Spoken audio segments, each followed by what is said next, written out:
নমস্কার বন্ধুরা, দেখো একদম টাটকা মাছ, রুই মাছ। আর দেখো সাথে ডিম হয়েছে। আজকে অন্যরকমভাবে একটু রেসিপিটা করব। প্রথমে আমি মাছ ভেজে নেব, ধুয়ে সবগুলো মাছ আমি ভেজে নেব।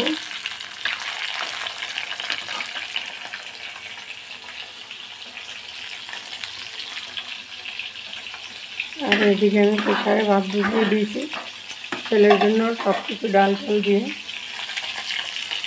এদিকে মাছ ভাজা হচ্ছে, ভাজা বসিয়ে দিয়েছি।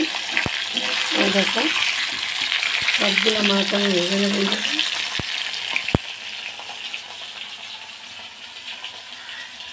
এদিকে পটল ভাজা হয়ে গেছে, বসিয়ে দিয়েছিলাম। দেখো বন্ধুরা, লাল লাল ভেজে নিচ্ছি। আর আমার ছেলের জন্য মাছের ঝোল হবে, রুই মাছের মিডিয়াম সাইজের আলু দিয়ে। আলুটা আমি লম্বা লম্বা করে কেটে নিয়েছি।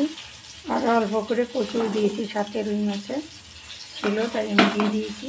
আর কচু হলুদ লবণ মেখে নিয়েছিলাম, ভেজে নেব।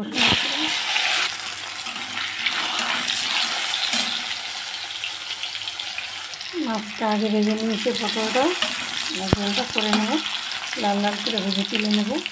কচুটাও আলুর মতো করে লাল করে ভাজবো। তেল দিয়ে দিলাম, আদা জিরে আদাটা দিয়ে দিলাম। মশলাটা কষিয়ে নেব সুন্দর করে, তারপর ঝোল দেবো। আলু কুচিটা দিয়ে আর একটু কষিয়ে নেব।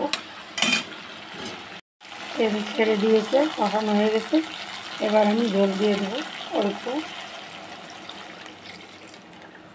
ঝোলটা দিলাম, ফুটলে মাছটা ছেড়ে দেবো। আর কচুটা যদি তোমরা আলুর সঙ্গে এভাবে ভেজে নাও, তাহলে যে একটা পিছলা ভাব হয়, পিছলা ভাবটা হবে না।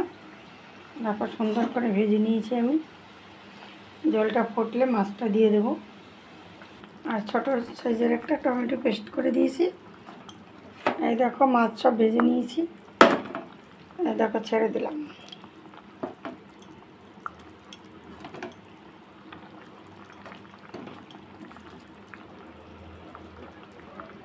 আর মাছের ডিমগুলো ভেজে নিয়েছিলাম, দেখো মাছের মাথাটা 2 পিস করে নিয়েছিলাম, দিয়ে দিলাম। এই দেখো বন্ধুরা, হয়ে গেছে আমার আলু কচু দিয়ে ঝোল, মিডিয়াম সাইজের রুই মাছের।